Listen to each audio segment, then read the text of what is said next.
Mazda CX-5 starting with the engine compartment, I would like to say that the Duratex are gone from under the hood of Mazda and, it seems, forever. This is noticeable by one simple indicator. Ford, in pursuit of increasing efficiency, hit the development of turbo units, and Mazda, based on the MZR unit, tried to curb and subdue a high compression ratio. No more collaboration and technology sharing, only competition. As a result, the Mazda CX-5 received 3 Skyactiv units redesigned along and across with the same, oddly enough, 14.0 compression ratio. It's not even surprising how it was possible to achieve such compression rates on a gasoline atmospheric engine and not kill it at the first start, but the fact that there are only 2 gasoline engines in the line, the second one with the same compression, but on diesel fuel. In the case of light fuel units, everything is very good. Even in reality, both motors took root as if the Japanese created for us, if we translate Skyactiv literally, active sky. Not a single case has yet been known that an extremely inflated compression ratio went sideways to someone. At least no one has yet broken the piston partition, has not pierced the cylinder head gasket. Here, Germans, how everything is calculated. However, various little things still bothered me.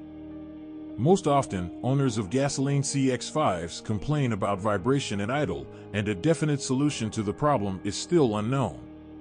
Cleaning the injectors from soot helped someone changed the gas station, and someone ran into the replacement removal of the catalyst. By the way, it did not excel in reliability, and by 100 TkM its cells usually already begin to collapse. If we combine all 3 facts together, it becomes clear that the direct injection of the Asian version also loves good fuel, and you should not neglect the choice of refueling.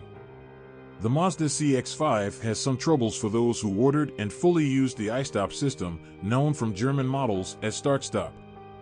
First of all, constant sharp loads kill the drive belt, so some of the owners did not have time to drive without a cliff, the runs provided for by the regulations.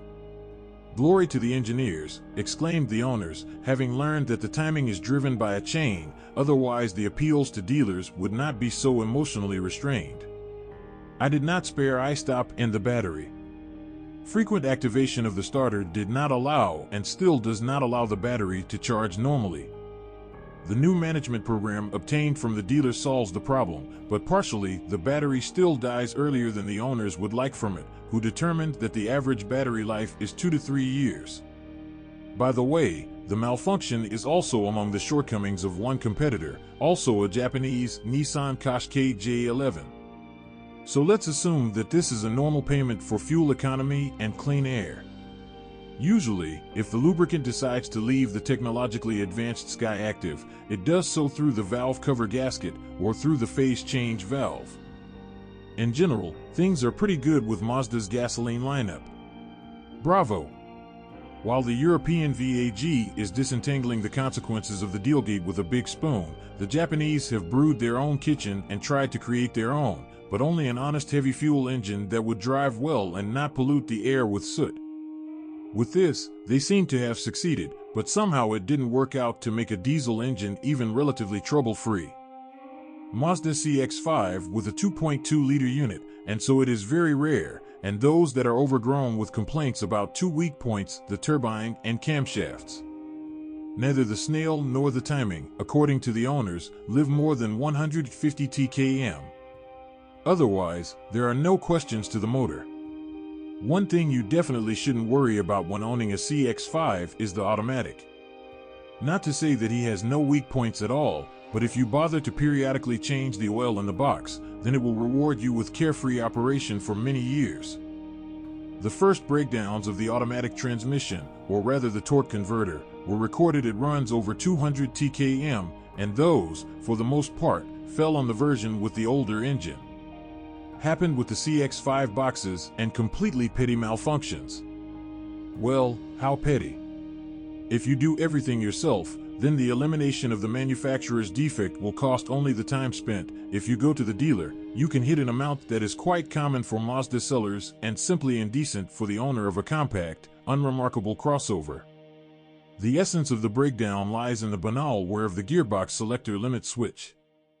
At the same time, after removing the key from the ignition, the radio does not turn off, sucking out the last juices from the battery overloaded with the iStop system. The repair is simple. The limit switch must either be changed or the worn surface restored with improvised means, that is, collect farm. The electromagnetic clutch and the entire all-wheel drive system as a whole are reliable and durable. However, if you are not too lazy and periodically inspect the car from below, then it is likely that it will be possible to prevent leakage of lubricant through the seals. Manual transmissions among Mazda owners are not in vogue. However, such instances are sometimes found on the used car market. By the way, there are no problems with them at all. A chronic disease associated with early wear of wheel bearings haunts Mazda to this day. The owners of 6s and triples know what they are talking about. On the Mazda CX-5, the front hubs are usually given up after the first 50 TkM. Further, the crossover suspension does not require repairs for a long time, except for mere trifles in the form of updating the anthers of the front struts. By the symbolic 100,000 kilometers, the rear silent blocks of the front levers usually become unusable, and even after a half a shock, these same levers have to be changed already assembled due to ball bearings. As for the rear suspension, with a normal attitude towards the car, you don't need to be afraid for it. At least 200 TkM it should withstand without serious investments. The CX-5 brakes, in addition to the standard replacement of pads and discs, require periodic replacement of caliper anthers. They did not differ in wear resistance. They crack, which is why the pistons can wedge or poorly return to their original positions.